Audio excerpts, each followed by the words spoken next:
Welcome to the American Association of Physics Teachers first issue briefing. I'm Beth Cunningham. I'm the CEO of the American Association of Physics Teachers. In case you don't know, AAPT is a professional society with members who are physics educators spanning the education spectrum from K-12 all the way up through graduate education. AAPT's mission is to advance physics teaching and learning by serving as this trusted hub for valued resources and programs, facilitating strong professional networks and supporting members to advocate for physics education.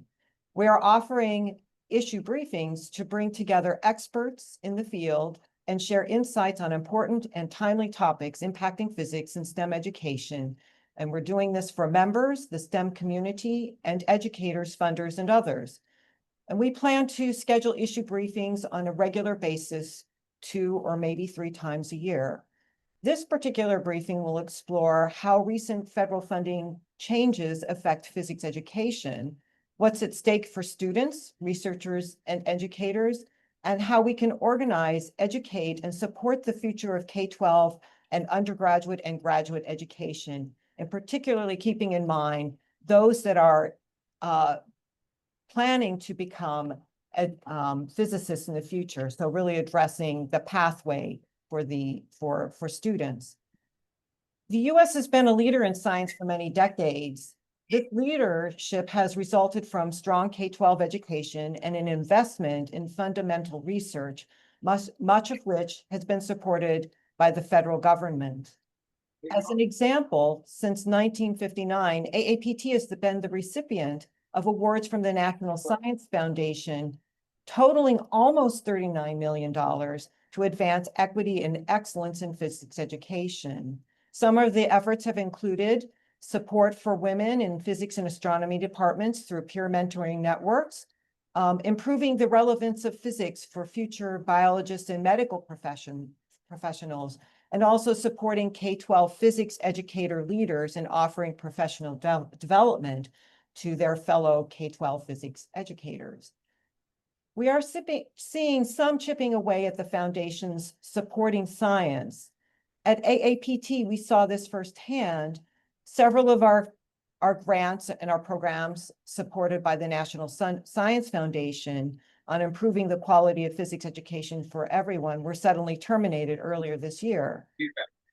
And this is a setback not only for our community of dedicated educators, researchers, and promising students, but also for the very future of science. We know there is power in the collective if we are to elevate our voices in the defense of science, and we are taking several actions in that direction. AAPT joined a coalition of organizations representing educators and researchers to file a legal challenge to the National Science Foundation's mass grant cancellations. We're also advocating for science funding to ensure a strong future. Gabe Spalding, the current AAPT president, and I visited members of Congress just yesterday, conveying our message of supporting science and workforce development to senators and representatives on both sides of the aisle. This is particularly important as the fiscal year 26 budget is being considered by Congress. Across the country, educators are doing extraordinary work under increasingly difficult conditions. AAPT is here to support them through mentorship, grants, professional development, and a national community that helps them stay in the field and thrive.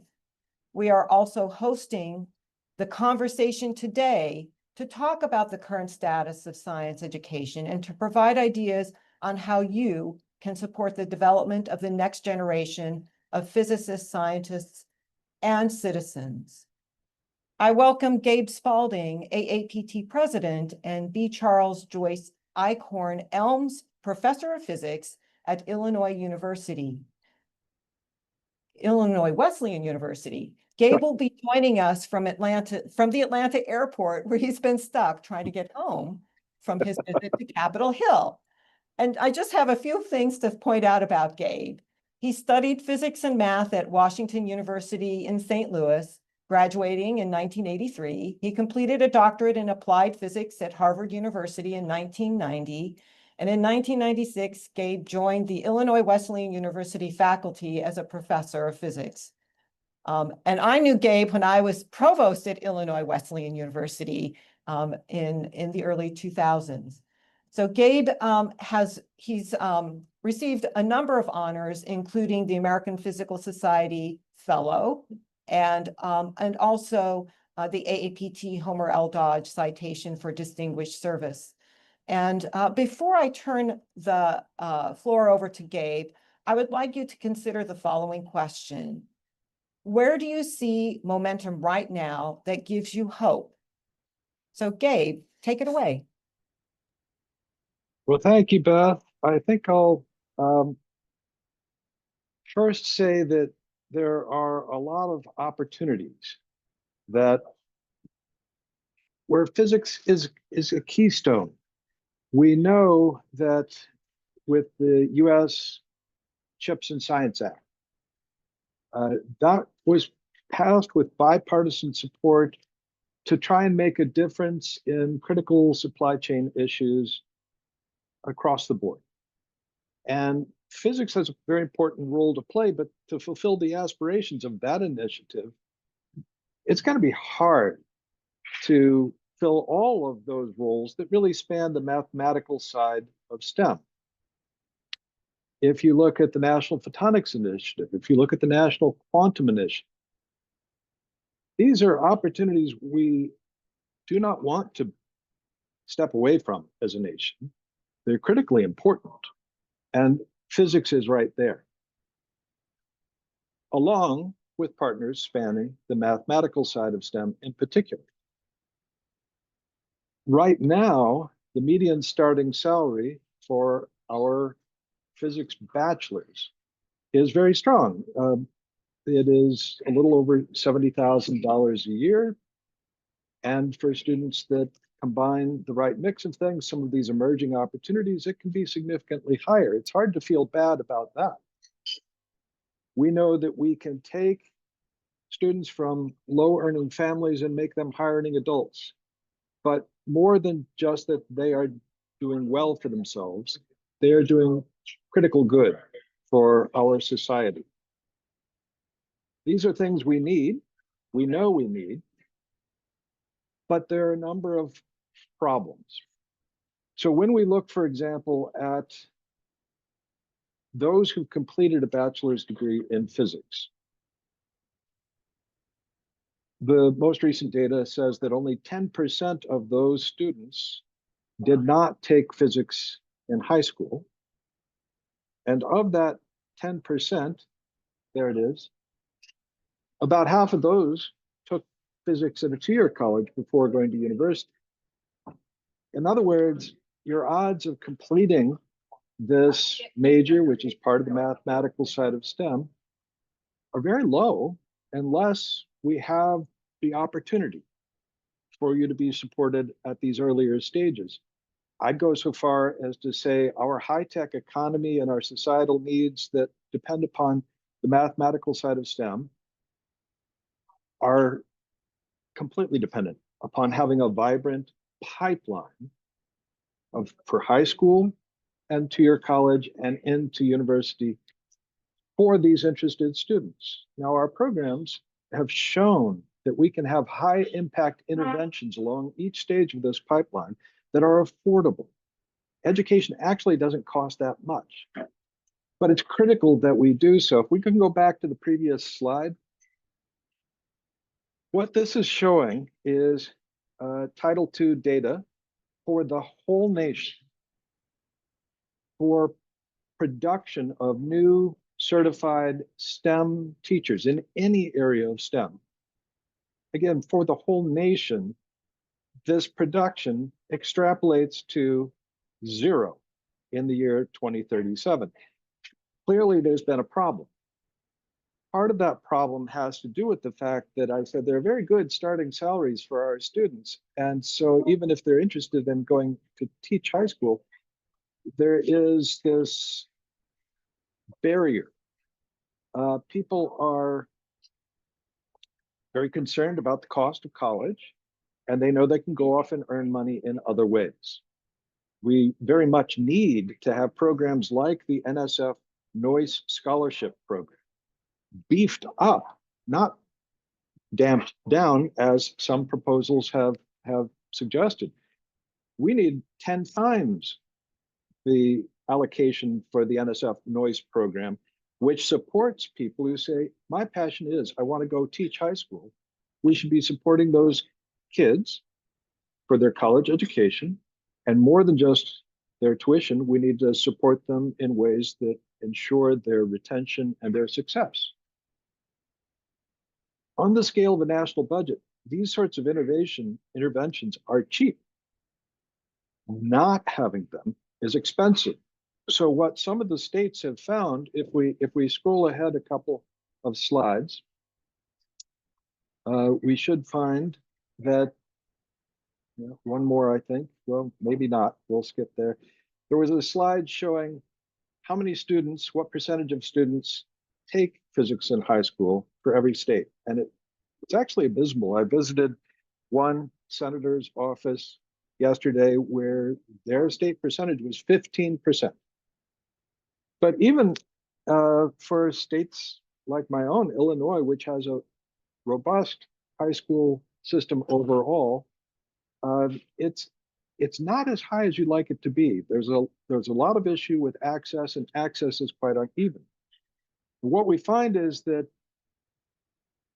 if we don't have these STEM certified teachers as a critical mass, it affects persistence in the profession. So Texas, for example, tried getting away with certification of teachers altogether because it was a real crisis. And it was much more expensive to do it that way. People did not persist if they did not have the training that helped them to succeed. And the cost of them not persisting was much higher than it would have been to have these kinds of supports in the first place. And we see that sort of thing at every stage. Students who want to go on in other ways, to be physicists, to be active in these initiatives, the US Chips and Science Act, the National Photonics Initiative, quantum, they need opportunities to develop their identity within the major, to have this sense of belonging. And critical to that are research opportunities, hands-on opportunities sprinkled throughout. The largest program for that is the REE program sponsored by the National Science Foundation. It has been really cut in a serious way this year, and there are some who would propose cutting it going forward, but I think that's not wise at all.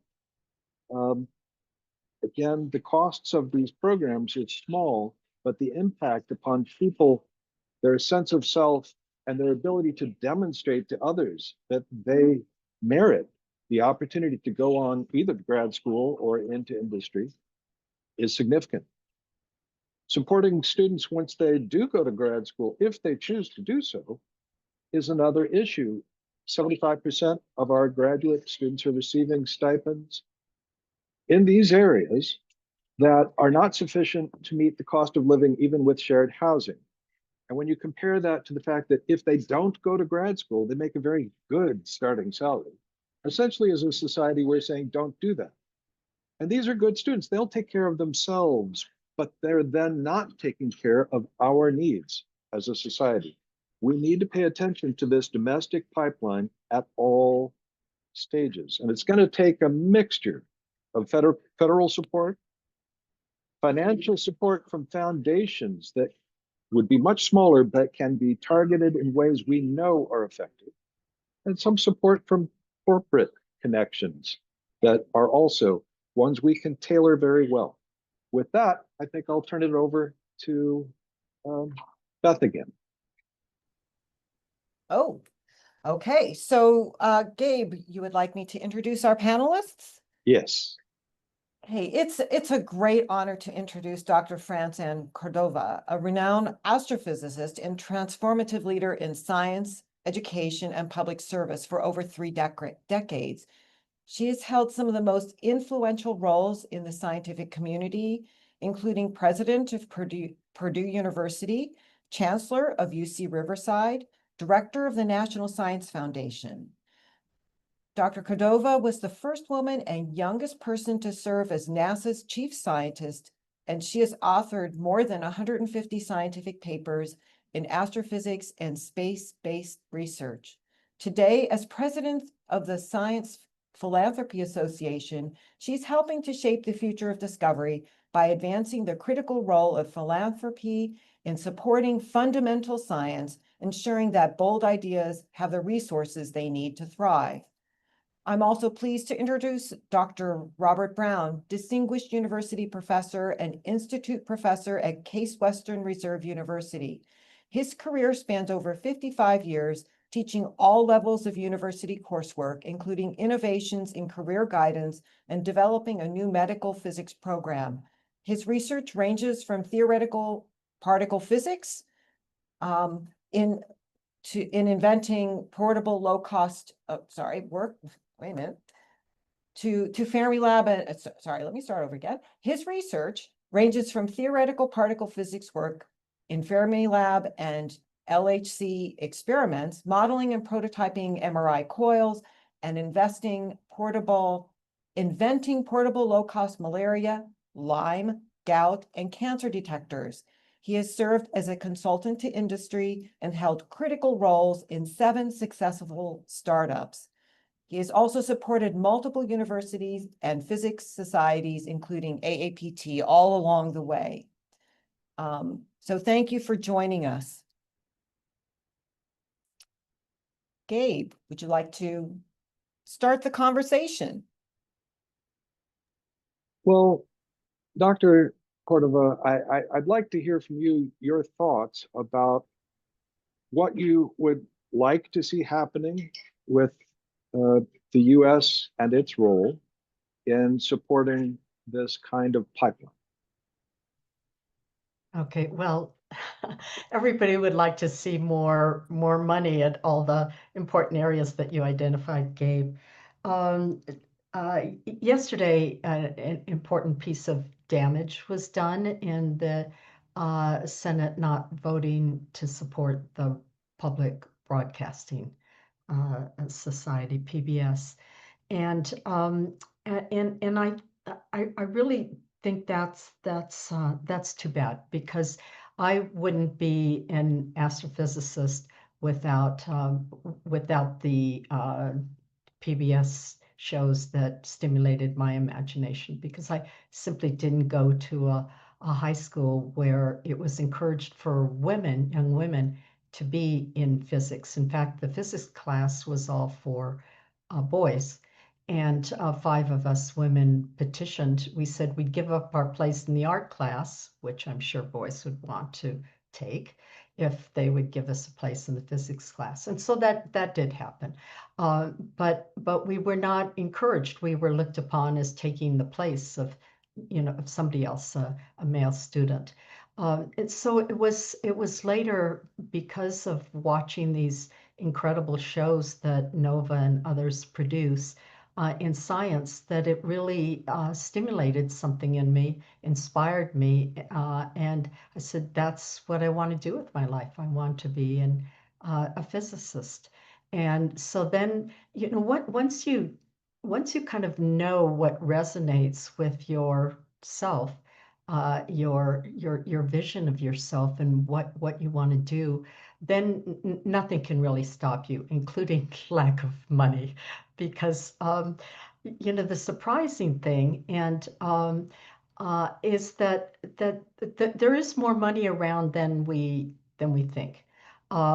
It's true that the right now federal funding for science is having a rough go of it. We don't know how it will settle out. There are encouraging signs, as your question about hope. There's hope from the Senate markup, for example, for NSF was $9 billion. House markup, less at $7 billion. Usually they converge somewhere in the middle. So that would be a good budget, less than NSF has had, close to $9 billion. But if they settled around 8, that a lot could be done with that. But we'll see. It's a long, slow process. There, when people ask me what does the future look like as far as federal funding is concerned, I say that I'm an astronomer, not an astrologer. I don't have a crystal ball, and every year is different, and certainly every administration is different. So I think it's critical to do a couple of things. One is what Beth said that you were up to yesterday, Gabe, you and Beth, which is making sure that Congress knows what's at stake. And I've found it very helpful whether I write or visit. And writing is good. They count letters, and the most inspiring ones are put by their staff right in front of them. Is to be sure that they see the face of a student or the story of a student, because that really resonates with them. Because believe me, most congressmen have children, some have grandchildren, they have nieces and nephews. You know, they really want their children to succeed. And so so many times congressmen have told me stories of how some young person ran up to them and thanked them for, you know, giving approval for NSF or NIH or NOAA to spend money and what it's done for them. So those are very, very important stories. I have a lot of teachers in my family. My husband is a science educator, taught first at the high school level, and then when I started going to universities as faculty, he did science education projects with the faculty and got grants for students to work with the faculty. Both our daughter and daughter-in-law teachers at the elementary school level. And so I have just a tremendous regard for students, and I don't understand why, after many decades, centuries of not funding teachers, and that's not only physics teachers, I mean, it's all teachers well enough, that the country could stand for it. I mean, you know, these are our children. This is our future. There's no investment that's more important than funding the teachers that don't discourage, but instead inspire students. I mean, you can just talk with a whole assembly of scientists of all kinds, disciplines, and you know, the majority of them will say that they are scientists because of some teacher that inspired them. Mostly at the high school level, some at the college level. So I just think it's very important to do everything we can. And, you know, a lot of it also has to do with states. And I think states and their importance are greatly undervalued in our big picture of the science ecosystem. We talk about the importance of the federal government funding, and indeed that's very important. And of course, funding from industry and philanthropy, and we can talk about that later. But the states also have purses, and they can do better. And getting in touch of, I mean, you don't have to fly to Washington, D.C. You can drive to your state, you know, capital, and when the legislatures are in session, like ours is in New Mexico, is just in session for part of the year. But you can visit and make things known to your state legislatures and also your school boards, just how important science is. And you know, I'd really like to see a bigger effort at the state level, starting with the governors and their vision for transforming their states. I mean, I'm sure as a society, you've shown the statistics of how the U.S. ranks in math and science compared to other countries with good economies. And we're very, very low. And the states themselves, I mean, I think New Mexico has the distinction of being number 50 out of 50 for it's either math or science, and the other one isn't much better. It's in the low 40s. So, you know, there's just a lot that we can do as citizens that could make a difference. So I'll stop there. So, Doc Brown, I want to change things a little bit and ask you about your thoughts on what we can do together to make an impact on these areas. Some of it we do as individuals, and some of it we do with our programs, and critically, some of it we do with our professional society. So let me tell you that I have, over all these years, with so much involvement with industry, with teaching, with the medical world, and students at the high school level, I'm wearing my, I trotted out my old 1990s Young Scholars NSF t-shirt. And with so many different kinds of activities, I ask myself, you know, I have answers for myself that have been really rewarding for all the things that were brought up as I was studying all the questions that everybody was worried about for today. And I asked myself, you know, is there something about my life that's going to be generalizable to some of these things? And, you know, it'll, for me, the answer is yes, but you know, it's up to you guys to decide whether I'm right or not. But so there's so much I have to say. Can I first, Gabe, say something that has changed my life and my wife's life in the last 3 years that addresses, in large part, everything we're talking about. And it's made it's hard to believe that, imagine something in 3 years could have happened after all these years that has you know, answered for me conundrums that that we're really all facing right now in funding, careers, teachers, everything. And so may I start by just, first of all, introducing the thing, and I'll try to go quickly here.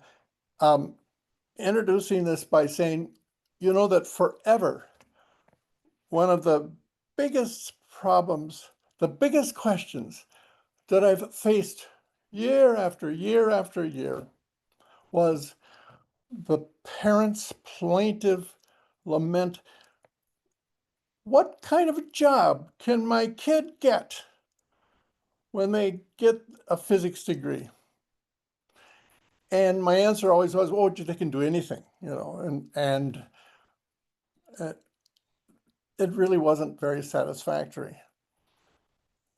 We addressed this wholeheartedly, major way, with a special course, Life After Graduation, having in this course first-year students, early graduate students, late graduate students, all coming together. We had 40, 45 students taking this class, 1 hour a week. We had a different physicist from a different industry come back and talk to our students. And by the way, in industry, I also want to add from the medical world and a high school teacher to come back and talk to the students and say how they got to where they were with the degree they have, and what, you know, advice do they have, and, you know, what is the workforce like? And by the way, what role does AI have or not have in what I'm doing right now? This has been just an epiphany, just an amazing thing. Every week, they come to discuss. We take a subset of students out for dinner afterwards, and my wife and I, and so we're hosting them, and it's expanded our social life, and we ended up with something that is universally, you know, 100% students saying we must offer this course again, and I could knock you out with some of the quotes from it. Well, anyway, with all of that, it really helped me start thinking about so many of the questions that we have. And so I'm going to stop right there, but there's so much more to say about, you know, I haven't begun to tell you about the effect of being involved in industry myself and startups, and how it's reflected back in my teaching and how it involves high school students. But anyway, let me pause. Well, I do have another question, and it has to do with the fact that we really do have a very significant shortage nationally of advanced STEM degree holders, particularly on the mathematical side of STEM. And for that cohort, the mathematical side of STEM, our greatest capacity for growth has to do with groups that have been historically disenfranchised. And some of the programs that have been cut have to do with really working to encourage everybody to like what they like and see themselves going forward. But we presented data showing, young women, high school age and college age tend to be more self-critical. Imposter syndrome can be an issue for everyone, but is certainly an issue where we know that we can make a difference. But programs that are supporting advance in this capacity are disproportionately affected by recent cuts. So how do we shift from defense in a way to offense and making the case for sustained investment and expanding this opportunity for individuals and serving the needs of our society? So I have an overall, recipe.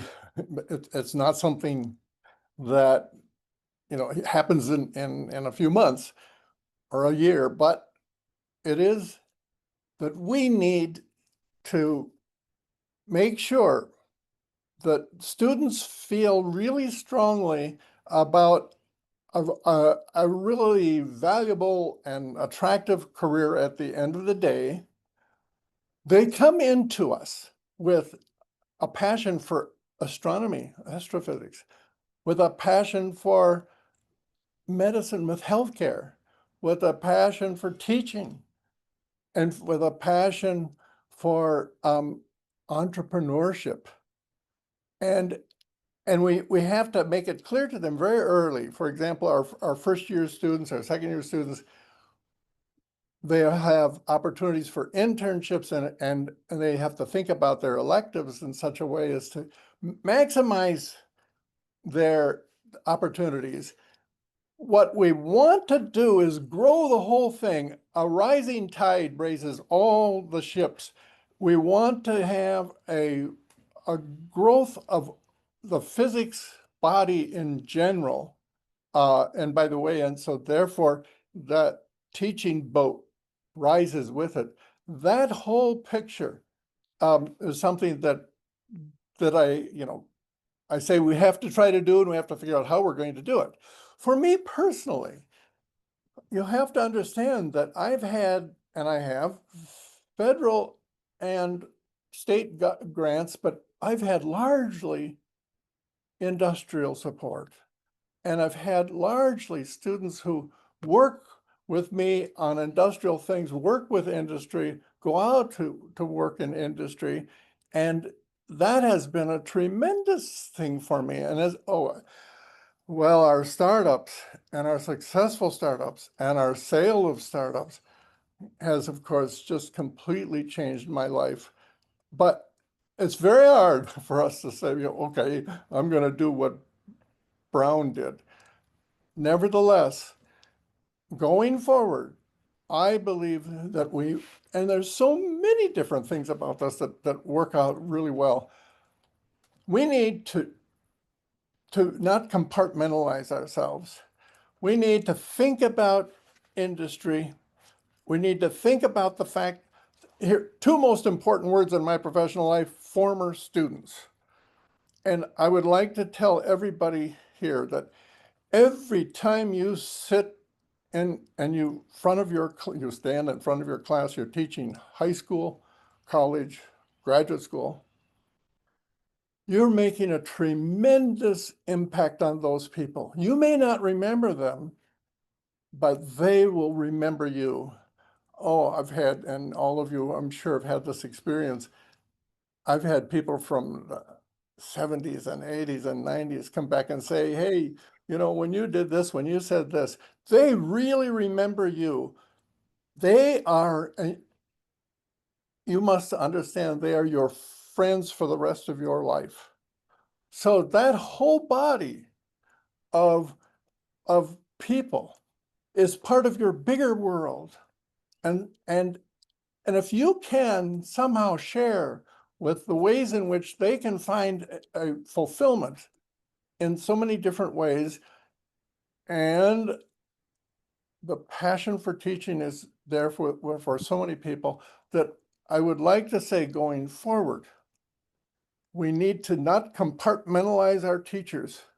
But if they decide they want to go teach high school, for example, and they go for licensure, you want them to keep their hands in other ways. People who teach would like to keep doing a little bit of research. People in industry would like to do teaching.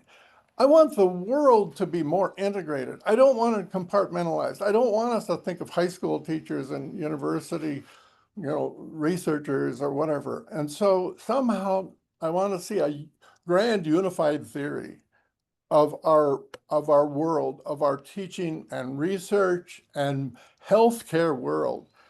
I have So, another another story about medical physics that addresses everything, but that's for I better pause. so your bigger notion about tapping into your network as a teacher in ways you might not previously considered, and connecting the dots to students, that's something that can be done at quite a range of institutional types. I don't teach at the sort of institution you do. I teach at a small liberal arts college, but it works at my institution too. And maybe a little bit for Dr. Córdova, I want to think about tapping into networks in different ways for institutions and for individuals navigating these shifting times.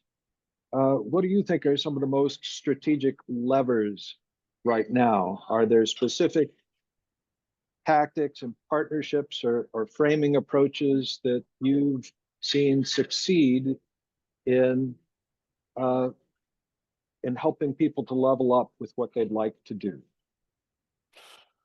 Without a doubt, and this is good for the summers of high school teachers, for the summers of undergraduate students, for the summers of, and well, not so much the summers, but there are times that they can be left off to do this in graduate school, is an internship involved in government labs, in industrial labs, in doing other things that allow people to not only, augment their salary, not only to grow the salaries that are not adequate, but to actually fight the attrition and have the things in life that excited you initially about physics, that excited you initially about, astrophysics, to just have a chance to work with with an astronomy department about James Webb. Holy cow! We have to somehow branch out, and we've got to think of ourselves as not just a particular kind of position and a particular school and a particular job.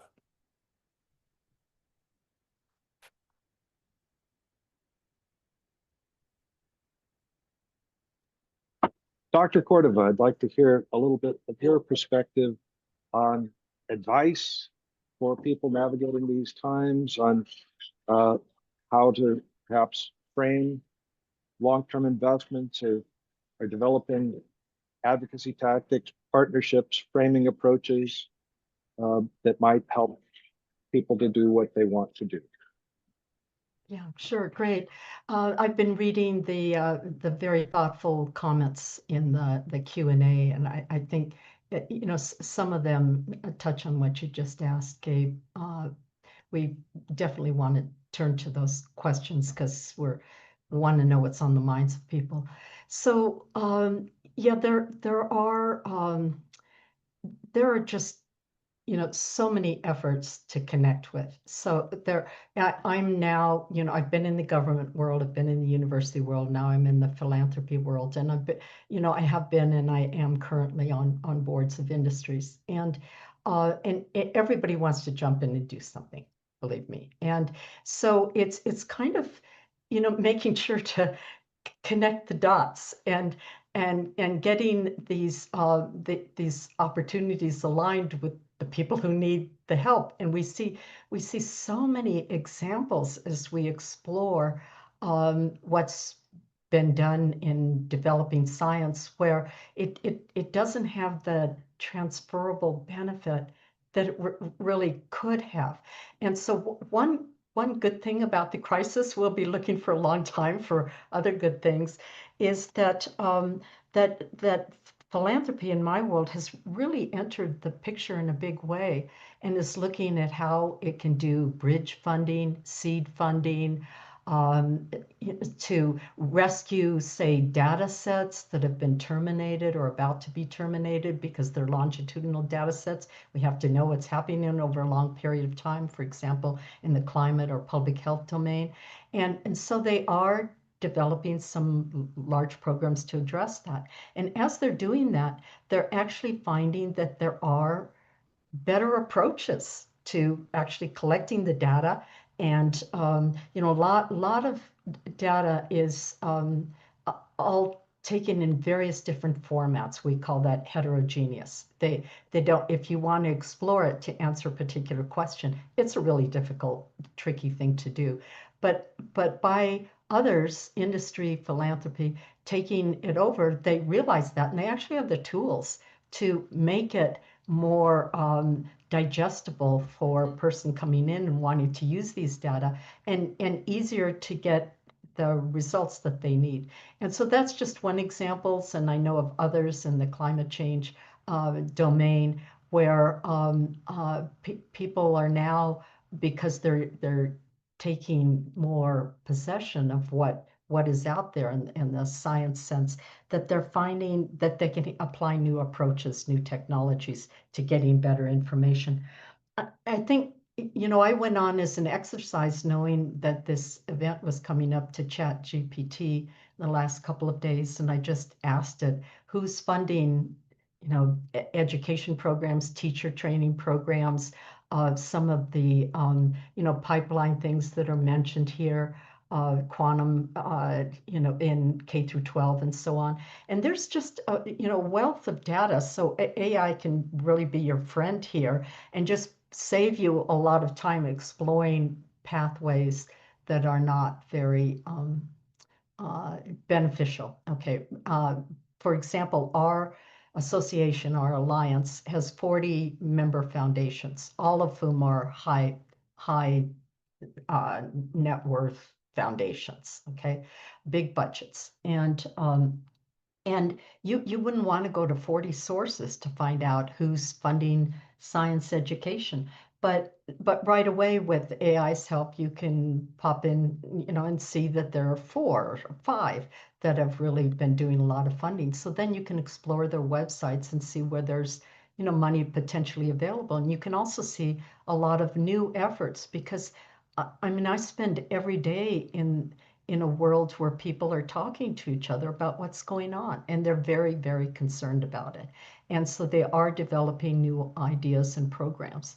And the last thing I want to say about this is that we shouldn't undervalue our own ideas about what programs could work, because the people that are on this call are the ones who have been, working in the education environment, and know from experience what works. And so offering more original proposals, action-oriented proposals to foundations, to industries who have foundations and want to help out, it is a really good thing. I find that it's not very helpful just to say, we have a problem. We're underfunded. We have a crisis. We don't have enough teachers. We don't have enough, the funding for students for their seed projects. Research experiences for students are just absolutely really important. We don't have enough funding for that.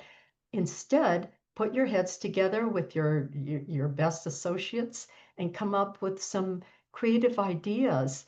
And even if that idea is not the one that ultimately is funded, just the thought that you would come up with a proposal that you've identified as having, you've identified the need and what can be the transformative benefit of it.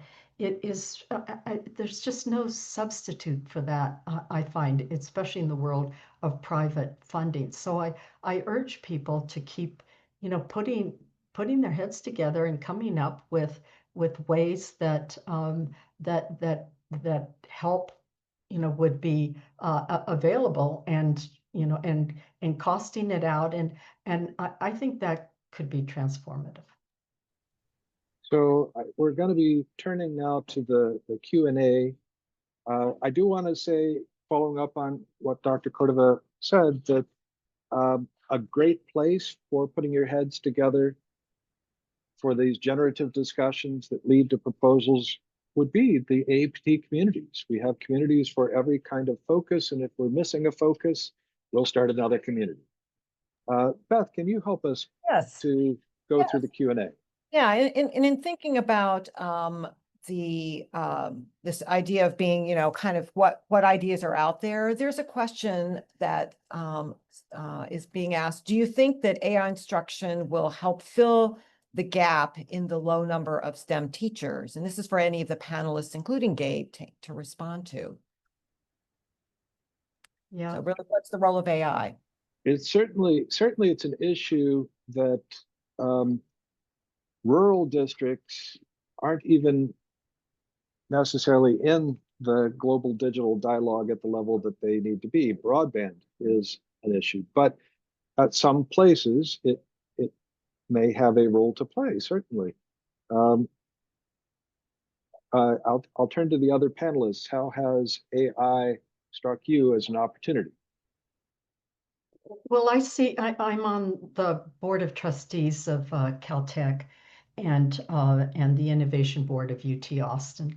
And at the university level, I mean, the faculty have really embraced it, and they've given many, many examples of how students are using. So instead of fighting it, but getting students to use it in interesting ways, I definitely at the levels of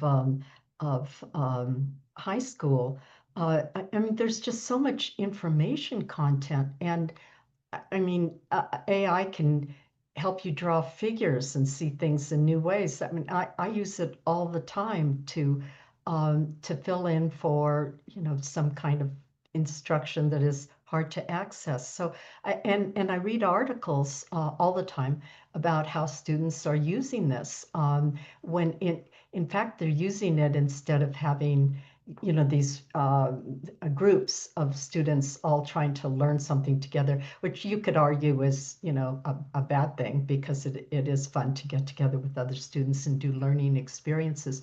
But I think coupling that with AI and its tremendous knowledge of its data is, it's a really helpful thing. And we use it even in our business a lot. It just streamlines things. It's can be very efficient. So it's a major tool personally and professionally. Without going into all the other examples, every day I'm reading a new article about things going up and down with regard to AI.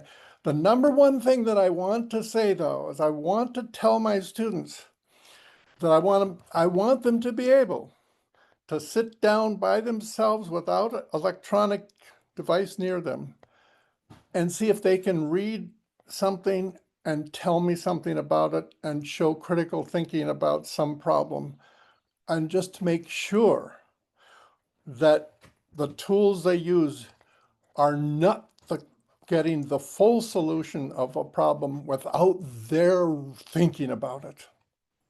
And so I really love AI. I use Gemini every day for everything, but I relish having my own free will and critical thinking.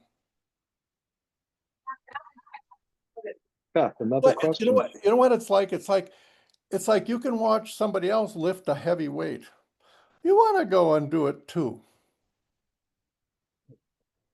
Here's another question that is really thinking, again, trying to think outside of the box to really solve our issue of the lack of qualified STEM teachers. What if we have the rotation of people from industry into and out of the STEM teaching profession? Have people thought about that? Using our colleagues in industry to come in and teach at K-12 or maybe even higher education levels? What are your thoughts about that? So I do want to interject here that I know this is actually something Doc had presented earlier as something making those connections can be really synergistic. But everybody coming into a classroom does benefit from some training about being in a classroom. And so there's a back and forth there. We want to look at all these possible solutions. One of the things we want to do is whenever our professional society comes to town, we want to have the support financially to be able to bring, say, 150 high school teachers in to do content-specific professional development and connect the dots to some of these people who might be in industry, some of these people who are experienced master high school teachers, to some of the people at all the different levels. We need to connect the dots between all levels of instruction because there's expertise that is valuable, but there's also this, it goes both ways, right? We have a lot to learn from the high school teachers. So I'll turn it over to the other panelists. Yeah, I think it depends whether you're talking about high school or college. For a long time, colleges have been inviting in what they call professors of practice or just visitors to come and talk with the students about their experiences. And I think that's just great. I think more advantage could be taken of retired scientists who have retired their faculty positions. I think they would be thrilled to be invited more. And Gabe, with your caution that they have to know who they're talking to and how to talk to them, for sure. But there's a lot of talent out there. I live in a state with 3 big national labs, Los Alamos and the Sandias. And they, that just, being in a classroom is a very, very exciting for them to share their experience. Now, the other thing I'll say is that in the philanthropic world, the big subject has been of late of funding is funding students to have industry experiences. That there are so many students at the graduate level that are going into industry, but without much background. There's other students who just, there's not enough faculty positions available for them to, continue in science and academia, and maybe they just don't want to.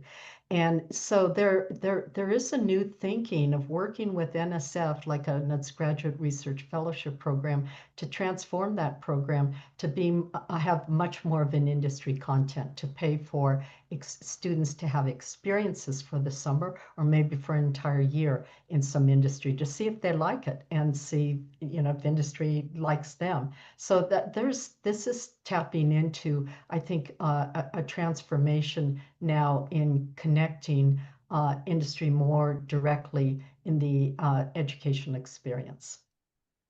I will add just that I think it's really important as an issue of access. So right now, our models for, say, graduate school are terrible for young women raising children, are terrible for people taking care of elderly parents, are terrible for people who want to start up their own company. Yeah. There's one model, it's full immersion. We need other models. Of course, there are some. There are some programs that have co-ops built in. There are some programs there at University of Rochester, the Institute of Optics has a program called HOME, the Hybrid Online Masters, where mostly you are not there, but you need to be flown in for 2 weeks to do hands-on lab at some point. We need to be open to different models and share what innovations you come up with through our professional societies.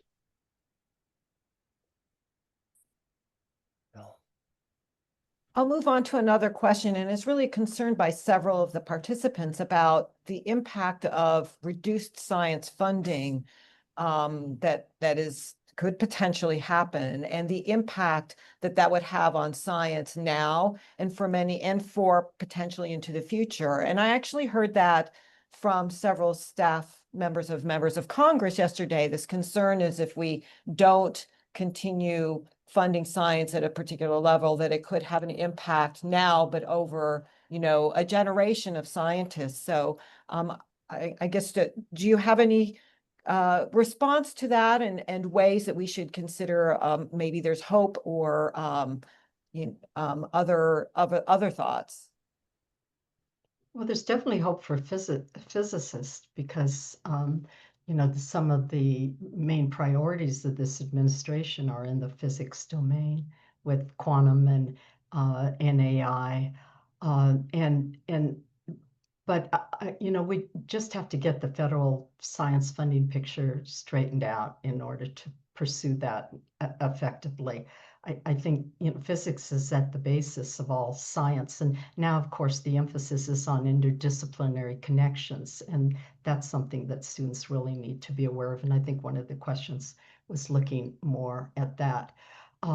So I think there's a lot of there's a lot of opportunity. We'll see how the budgets settle out, but there will be a very high priority on things that physicists can do. And so I think that is a very hopeful note.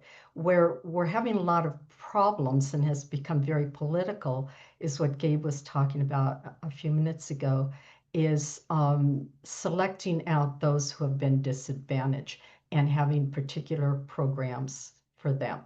Okay, and that's been looked at instead of being inclusive, which was the intention of those programs. And I started the Includes program at NSF. Okay, so guilty as charged, but they're being looked at as exclusionary because they don't embrace everybody. They're paying particular attention to, as you said, students who haven't been part of science before.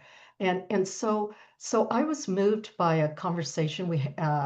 My organization had a webinar a couple of days ago with a couple of presidents of universities. One was UTEP, University of Texas at El Paso, which is 96% Hispanic. And the other one was the University of Maine. So two very different institutions, two very stable institutions with long-term presidents. And the El Paso president said that they have 96% Hispanic students, a huge cohort of engineering students, huge. They're very big in science and engineering. They have never had a specific DEI program because that's not the way they talk about it. They just have a program that's for everybody, but everybody happens to be just the students that we believe as a whole nation can be disadvantaged. And so we need to look at how we're talking about things, especially in this climate, and reframe what our goals are. I think we can have the same goals of embracing a larger population. And the National Science Board and others have just talked about the missing millions, and we believe that in our hearts. We are for addressing the talent of the nation that is untapped. Okay, but how we do that, how we talk about that in our proposals and the programs we design is absolutely critical at this time. And I think we have to look carefully and to work with people on how framing that can change so that we can accomplish the same goal of having these programs for everybody, but not look like we're excluding certain people that they're not welcome to be part of these programs. So Beth, I see that we are at the hour. The hour, yeah. I think we leave people with a call to action. And there it is. We want you to use your voice, your individual voice. And AAPT has a community now for advocacy to support you and give you tools to feel empowered and help you connect on all levels, where there are many, many audiences we need to reach with your advocacy, not just the federal government, though that's quite important. We want you to also be connecting together. It's there are reasons why we need professional society. And your individual voice is important, but we also want your voice to be part of collectively identifying, as Dr. Córdova said, both problems and generating ideas for addressing those problems together. All of us together make a difference. Never waste a good apocalypse. Anything else, Beth? Yeah, I'll just say that, we invite you to stay engaged in this conversation. Email us, get involved in AAPT. We also have a summer meeting that's happening in Washington, D.C., August 2nd through 6th. If you want to join us there, we'd welcome you. But we will also try and stay in touch with you. Hopefully all of us, like as Gabe says, working together can really make a difference in the future of physics and nurturing those that are wanting to be scientists and citizens. So we thank you very much for attending. We thank Dr. Córdova, Doc Brown for participating, and also Gabe for joining from the Atlanta airport. That was well beyond the call of duty to join us from there. So thank you. And we look forward to seeing everybody in the future. Thank you very much and have a wonderful day. Thank you. Thank you.